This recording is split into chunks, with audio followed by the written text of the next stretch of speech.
Hey, Roy. Oh, hey. Van's looking really good. Oh, thanks. Good job, yeah. Did you know that Apple is actually trying to make a car right now? Oh, really? Yeah, they're having trouble installing Windows.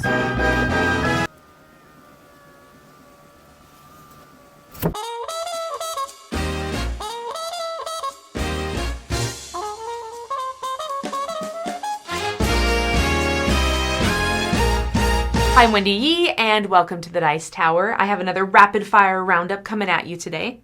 So I want to do this list not low to high, but instead of kind of intermix and sprinkle some good games with some bad games. And I'm very happy to say that I have quite a few good games on this list. Sometimes I've made these lists and they are just all, 3, 4s, and 5s, maybe a couple 6s and a 7. But this one, we've got some good scores, we've got some good games. So let's go ahead and get started. Next Station Tokyo is a fun roll and write game, and it is a follow-up to Next Station London. And this one I'm going to give an 8. I think this is a solid roll and write game. It's a lot of fun. And what you're doing is you are building subway routes on a map based on what cards flip over. You get to choose where you want to build them. But you're doing it with a particular colored pencil, and then you're going to pass that colored pencil along after every round, so every time you get through a particular amount of the deck. And so everyone is seeing the same cards, they're having the same card options, but they have to work from different parts on their map initially and connecting different route colors. It is very, very similar to Next Station London, but in Next Station Tokyo, one of the big differences is that you have a pre-built route in the middle. And so it's just this big circle around. And so you can connect to it, you can get those connection bonuses, you can actually, certain cards will let you move along it. And so what it does is, because it adds a 5th route, it's actually harder to get points for having a lot of routes come to the same station, because just to get those initial points, you now need like 3 together instead of 2 together, because it levels up. So there's a little bit difference there. I think it's cute. It's fun. I don't feel like it replaces Next Station London. I feel like it's like choose one or the other. Like, I don't need both in my collection. And I don't feel like, ooh, this is so much better than London that I need to get this one and get rid of London. I feel like they're very similar. They give the same game vibes, and so I'm happy having either, but I don't think I need them both. So Next Station London, giving it an 8. I mean Tokyo. Next Station Tokyo. Dubious. Now, this is a social deduction role-playing game where you're trying to figure out what other players' roles are and what their secret is. So you may be, hey, I'm a knight in shining armor, and I like to win cooking competitions. So they don't necessarily, your role and your secret don't necessarily go together, though they are themed together. So there's like a medieval theme, there's a modern theme, so that you don't have like weird stuff that you're like, I'm a computer hacker and I lived in the Dark Ages. So stuff goes together. This one I'm giving a 4. I'm giving it a 4 because it sounded like an interesting idea that already, I'm not always on board with like acting games because frankly, I'm not a great actress. But this really didn't even hit that mark well. So in the game, you want people to guess you, and you want it so that everybody but one person guesses your role, and then everybody but one person guesses your secret, because you get points for every guess as long as not everybody does. If everybody does, you just get 0 points. And then you also want to guess everybody else's, because you get points for guessing other people's roles and secrets correctly. So it makes sense. There's a lot of social deduction games that do this kind of thing, right? You want everything, or you want almost everything, so you don't want to be too obvious, but you also want to be obvious enough that you get enough people to follow your clues and that they make sense. But in this game, you don't get to choose the questions you ask people. You don't get to choose the questions you answer. Instead, a card is flipped over, and there's just a handful of cards of questions. And the questions are like, what are you wearing? So you're like, okay, I need to act this, what I'm wearing. I need to explain it. People are going to be writing down my clues and stuff. They're going to go into a lot of detail. How do I do this? So I'm a knight in shining armor, so I'm wearing armor, I guess. But I don't want that to be too obvious. And then how do I hint that I like cooking competitions if I'm a knight in shining armor? Like, how do I put those together? And so you answer, and you're supposed to act it out. It's supposed to be interesting and whatever, but it's just not a good question. And then literally when we played, we had that kind of question, right? What are you wearing? And then we turned over another card and it was like, what do you look like? I was like, I already answered that question. I just told you what I looked like by telling you what I was wearing. And so they're uninteresting questions, and they're all super broad by that. And I think their point was you don't want something too specific. But why have a card of questions? Why not just ask each other questions? Why not interview someone to try to figure out what they are and what they have? You know what I mean? Like a little more Guess Who style with acting. Like that would be so much more fun than I'm wearing shiny things and I ride a horse. I don't know. It doesn't make sense. So Dubious, I'm giving it a 4. Diced Veggies is a dice-based recipe fulfillment game. So you get cards, you're trying to fulfill the recipes by having certain level of dice on them.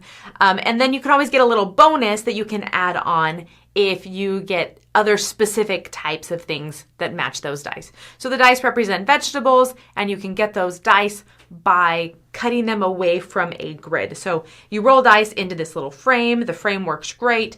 You just kind of shake it around and you get a nice rectangle of dice that are all smushed together, and you get to cut out little chunks and little pieces depending on what dice are available. However, I found that this game was not that interesting. So I gave it a 6. I found it not to be that interesting because the recipes that you'd get was really random. There was a lineup, but it wasn't that interesting because some are worth a ton of points and some are worth less points.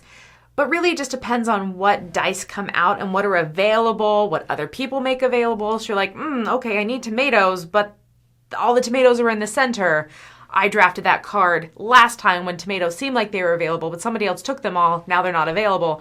So it wasn't as interesting as I was hoping it would be. It's light, it's cute, it's there, it's made, you know what I mean? Like it's a game. It's missing that heart that I wanted it to have. So I gave Diced Veggies a 6. Dreadful Meadows was a game I was super looking forward to. I enjoy this Halloween theme of we're like little monsters or like Halloween people, and we are trying to grow the best creepy candy. And so you have these tiles that you're buying from a lineup, and you're putting them in front of you, and you're triggering them by putting out your cute little sprites. And so they basically pop up candy on everything adjacent to wherever you put the sprite. But then you can add these machines in that can then trigger the spaces next to them. So your sprite might have, fill in 3 spaces, and then the 4th space next to it is this little machine, and then that machine then fills in 3 more spaces, and it might activate another machine as well. So it's this engine building game that you're trying to put out these tiles, and the scoring's fun, the scoring's interesting. And then there's the player powers. I really enjoy almost all the player powers. They let you do something that feels nearly game breaking, that you're like, ooh, I can take all those tiles for no additional cost, like just the basic cost of the tiles, because they get more expensive in the lineup and that gets pricey very quickly. You're like, ooh, I can do that. That's awesome. Or, ooh, I can, take abilities right away. There's really interesting things going on there. And then there's like this ability that is a little bit harder to grasp. It's a little bit harder to use effectively because it doesn't feel game breaking. You're just like, okay, when I remove my sprite, I get an ability, but I don't get more of an ability. I just get to choose whichever ability I want. And so it's good because it gives you good choices, but it's hard, or it's less interesting because you don't get anything more. You don't get a discount. You don't get extra tiles. You don't get extra bonuses or extra actions. So it's still good, but that's all. That's a total side note, completely aside, because the actual game I'm giving an 8. It's great. I just have that minor annoyance with that player power, but the actual game I very much enjoy. I do think there's a couple moments where if you're at the beginning, you might have a bad lineup when you don't have a lot of money because you have less, or because candy's worth money. So you have less money early on, and maybe if the market's expensive, you have trouble getting your engine going. There are those moments. But the game's, it's not very long. It's a fun, quick engine builder. The scoring's fascinating, and it's beautiful to look at. I really enjoy those blue colors and the dark theme and just the cutesy cartoon Halloweeniness. So great game overall. Give it an 8. It's a lot of fun. Zoo Vadis. Whew. I knew from the get-go this was not my kind of game. This is pure negotiation. So you have these little animal characters, and you have like 3 of them, and you need to convince other people that they'll let you move forward, and you have to move through all these spaces to eventually reach the top. If you reach the top, you want to be one of the first players there. It also depends on the money. So basically you want to get up there because if you don't get up there, you can't win. But you have to end the game with the most money. And so you're like bribing people to let you move, and you're secretly getting bribed and negotiating money and exchanges and stuff to let you help people. And you want to negotiate better than everybody else. And I'm terrible at negotiation. Like, buying a car is one of the most stressful things in my life because I'm like, I don't know how much I should pay for something. It stresses me out. So Chris made me play this game and I was like, fine, I'll play it. It's a good experience. I'll try it out. It's Knizia and blah. So I played it. It's a 5. It's a 5 because I don't like negotiation. It's a 5 because I don't understand negotiation. It's a 5 because frankly, you can be mean in this game. And I think Chris said that I played the nicest game he has ever seen. We were all super positive.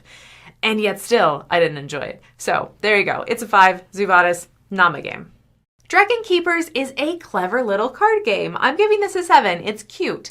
It's cute. So in this game, players take turns deciding what sets of cards they're going to play. But the sets of cards they're going to play is dependent on what cards are left in these 2 decks. So there's a deck that says what color dragons you can play, and there's a deck that says how many dragons you can play. And you can draw from those decks, and as you draw from them, new cards are revealed, and those cards then change the dragon, or they change the amount of cards that you can play, in your set. And so you're trying to get it to match the stuff in your hand. You're trying to play those sets.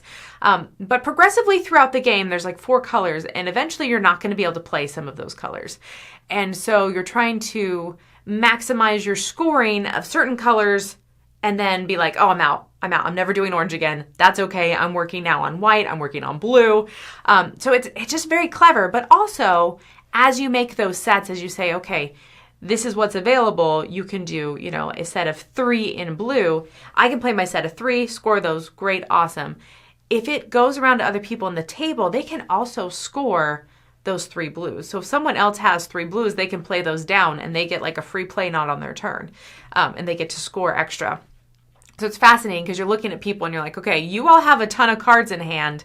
If I make this too easy to play, you're just going to play it. But also later on in the game, you can start seeing what colors people can't play. And so if you can have colors that are different than them, that are available for you to play, you're like, ooh, okay, I can play white. If I play 1 white, it doesn't matter because no one else can play 1 white because I'm the only one that's available to. But at the same time, you don't have that positive interaction of other people trying to play whites, and you get to shed those whites out of your hand. So the interaction's interesting. It's very clever. So I'm going to give this a 7. I liked it. I think it was good. So that is Dragonkeepers.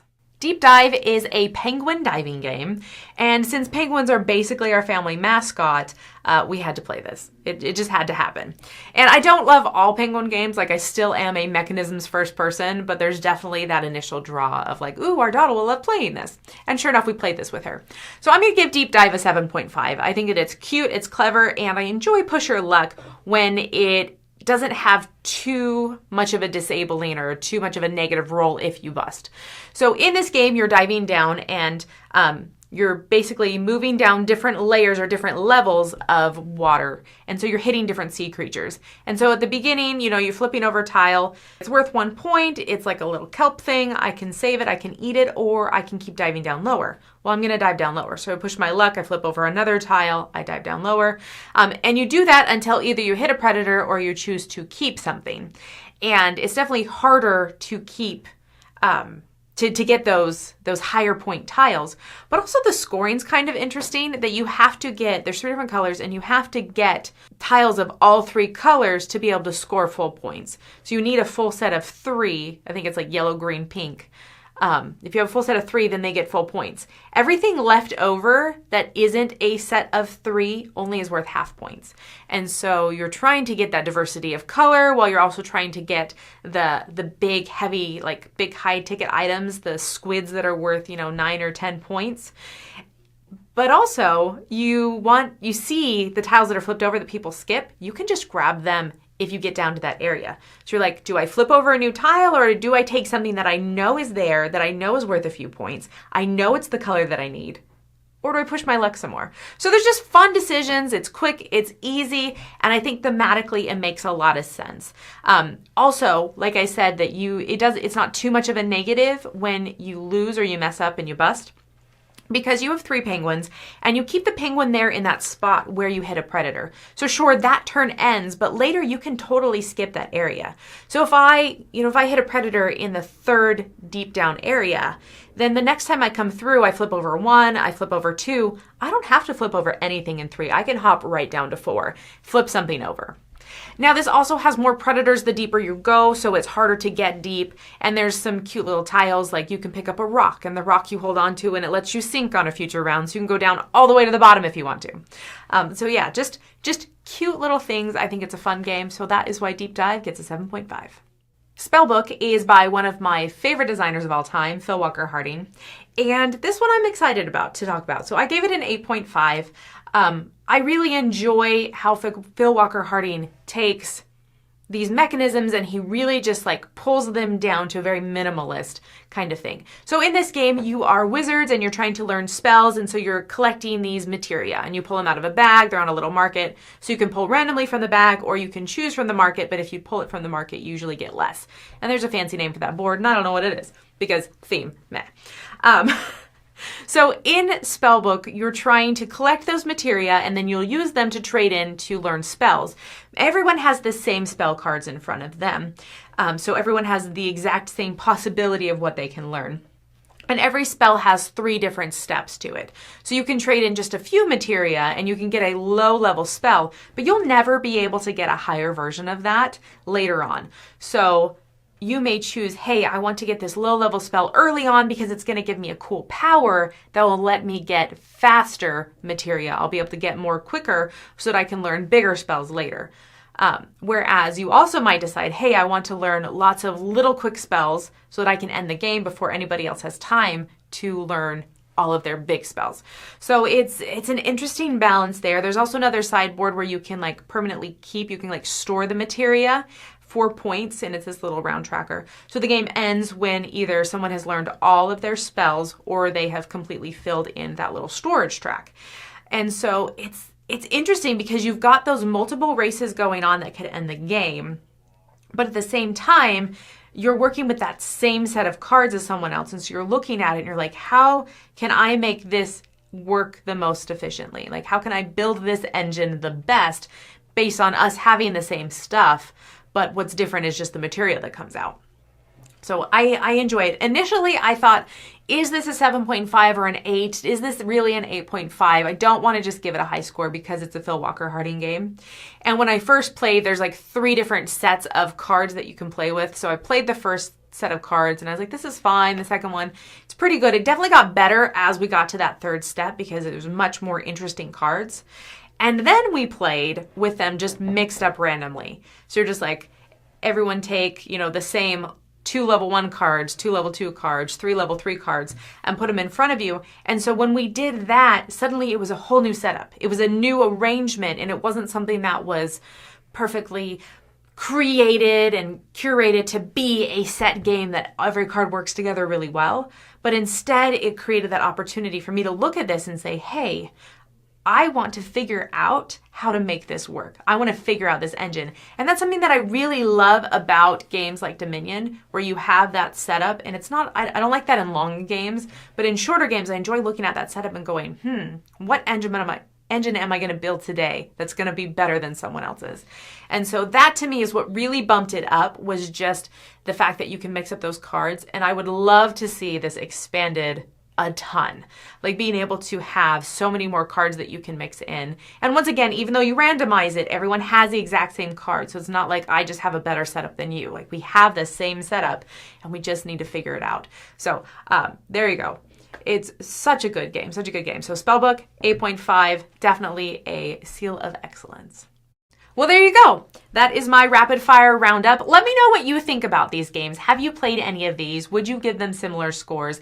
I really would love to know, especially games like Dubious. Has anyone played that? Has anyone loved it? Because I definitely feel like everyone at my table was like, meh, it was only okay. At best. I didn't like it, but other people thought, nah, it was only okay. So there you go, rapid fire roundup. Thanks for joining us today. Make sure to check out some of our other stuff like DTV Audio, where you can listen to some of our shows as a podcast. We also have our convention tickets for sale for multiple conventions, so check all that out. Once again, I'm Wendy Yi, and have a fabulous day.